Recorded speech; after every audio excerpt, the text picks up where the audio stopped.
Tất cả hãy tránh đường. Đám cưới của Chiêu công tử và Hồ tiểu thơ sắp đi ngang đây, hãy dẹp đường. Trời, hôm nay là ngày rước dâu. Hôm nay Hồ Như Thủy sẽ cất bước theo chồng. Tên kia, hãy tránh đường cho công tử và tiểu thơ vào lễ Phật. Dạ, xin các ông làm ơn cho tôi nhìn đám cưới, rồi tôi sẽ đi ngay. Không được, đi ngay, đi chưa thì ăn mày hay đợi biết đó. Hả? Việc gì đó? Dạ bẩm công tử, gã ăn mày lì lộm đuổi không chịu đi.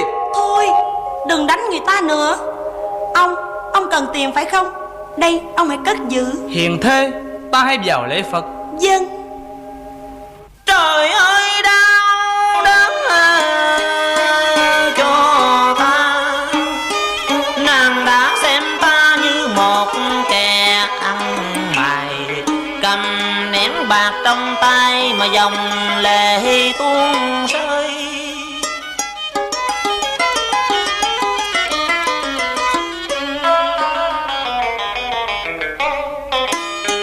Còn buồn nào hơn, ta đừng gấp gỡ mà chia lìa đôi, ngã trong thương nhớ nghẹn ngào. Này ông kia, người khách ăn xin, ông còn đứng đó làm gì? Ông đau buồn việc chi mà dòng lệ ngập ngừng rơi. Bà ơi, tôi đứng đây để làm một kẻ bàng quan, tiện đưa cô dâu theo chồng về xứ La.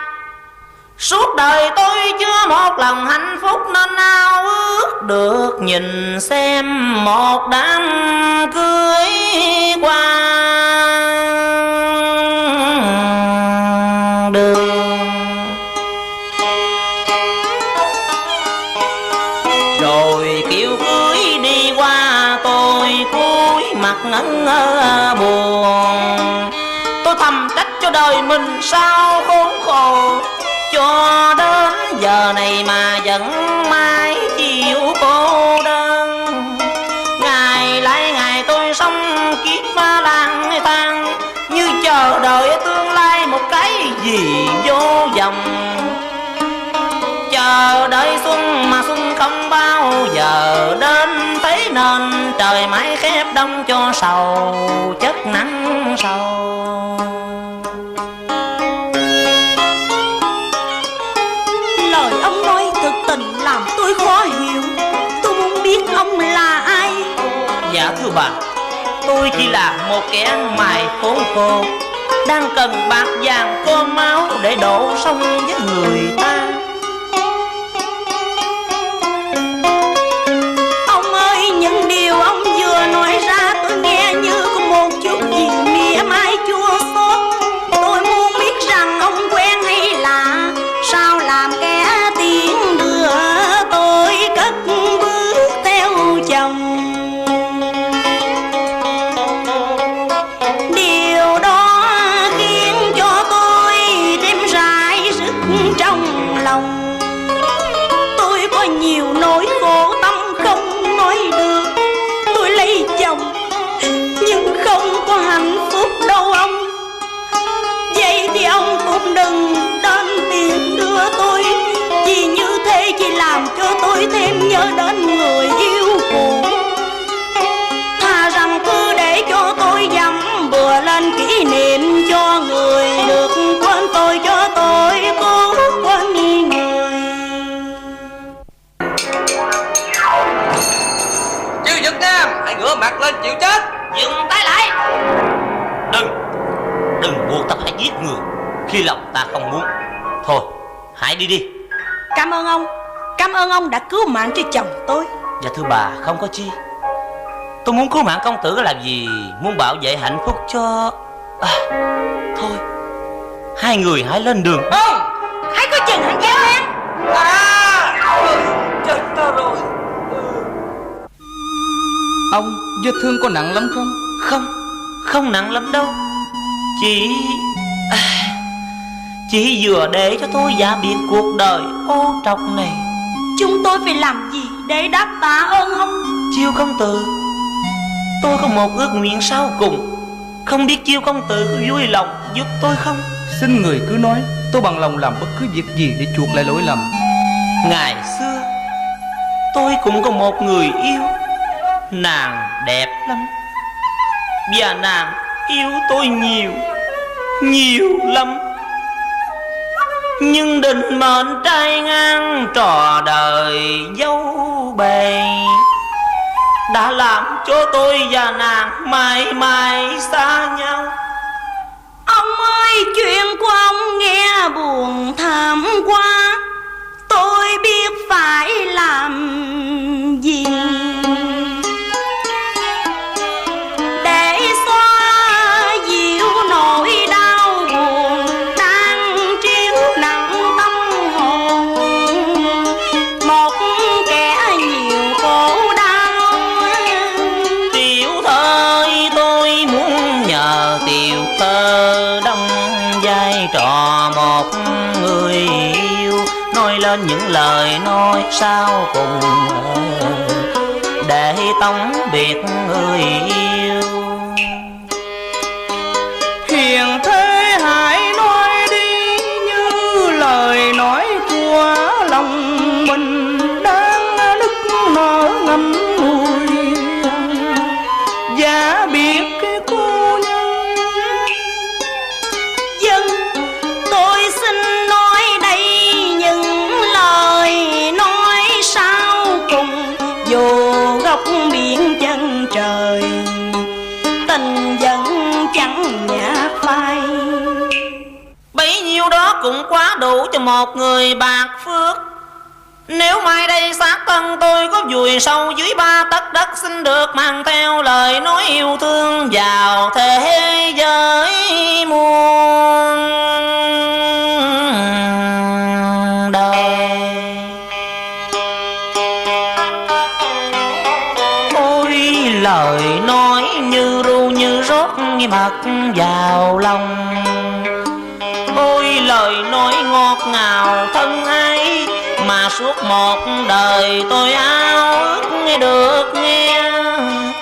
Giọng nói êm đềm thân thiết biết bao nhiêu, trời đất còn xót thương người bạc hành, nên giây phút này còn cho tương hồi cho tôi được nghe lời tống biệt sau cùng.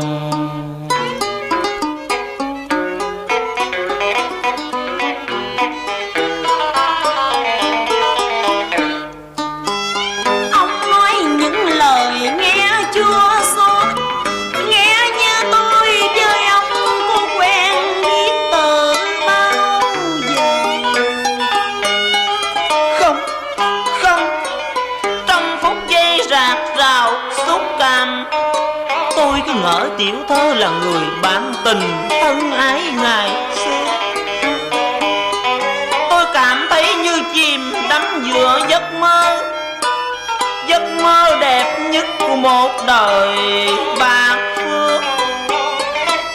Nỗi mừng vui làm cho tôi rơi nước mắt, trong phút chốc chợt quên đi một thực tại đau buồn. Trong giây phút bỗng thấy mình đầy diễm phúc, gặp lại người mình thương nhớ từ lâu. Niềm vui pha lẫn nỗi sầu, trời mưa hai giọt lệ đau vừa rơi. Xin tiểu thơ hãy gọi tên tôi lần cuối, rồi lên kiệu cưới ra đi. Nhưng tôi chưa biết tên ông. Tiểu thơ hãy gọi tên nào tiểu thơ yêu mến nhất, để tôi được nghe những âm thanh xuất phát từ đáy lòng. Âu Thiên Vũ. Âu Thiên Vũ. Ông cũng biết tên Âu Thiên Vũ. Trong những ngày hành khất mọi nơi, tôi có gặp một gã ăn mày mang tên Âu Thiên Vũ. Hắn có dạy cho tôi bài ca tống biệt, dùng để tiện đưa một người yêu. Bài ca tống biệt. Xin tiểu thơ nán lại phút giây để đóng trọn vai trò, để nghe tôi hát trọn bài ca tống biệt. Ta đưa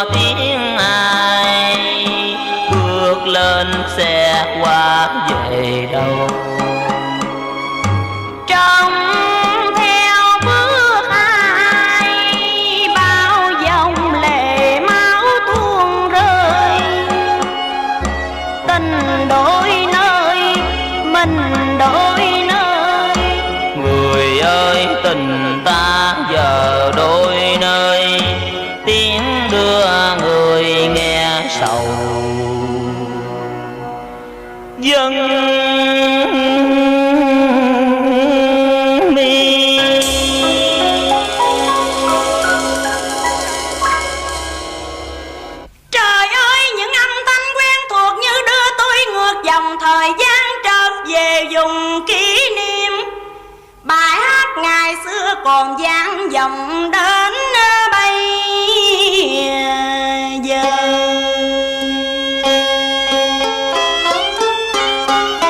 Gặp gỡ ông đây trong giây phút không ngờ, ông đã làm cho tôi ngỡ ngàng chua xót khi vô tình hát lại bài hát ngày xưa.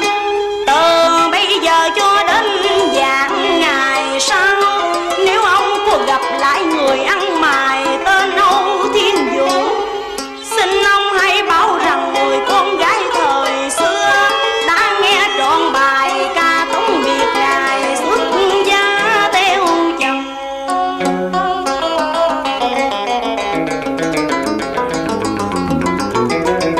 Không biết Âu Thiên Vũ còn sống sót sau những ngày dài đau khổ, nhưng nếu hắn chết đi rồi, con nghe được những lời này chắc cũng ngậm cười nơi chinh suối.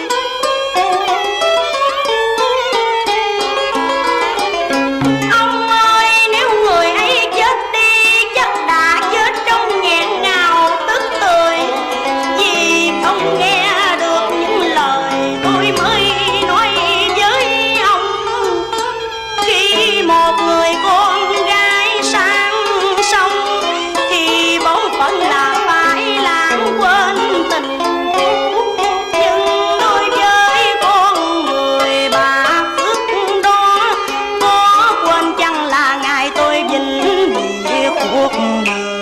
Xin cảm ơn tiểu thơ đã giúp cho tôi tròn ước nguyện, giờ xin tiện đưa nàng vui bước vô quê. Tôi giúp ông đóng vai trò ông mơ ước, ông đã giúp tôi trước cạn lòng mình. Bây giờ xin vĩnh biệt.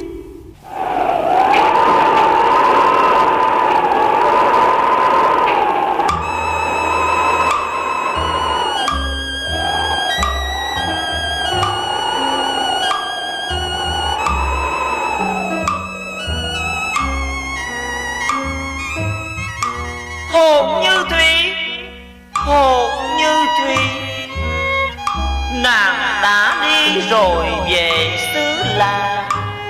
Tháng ngày qua tình cũ cũng xa, giang hồ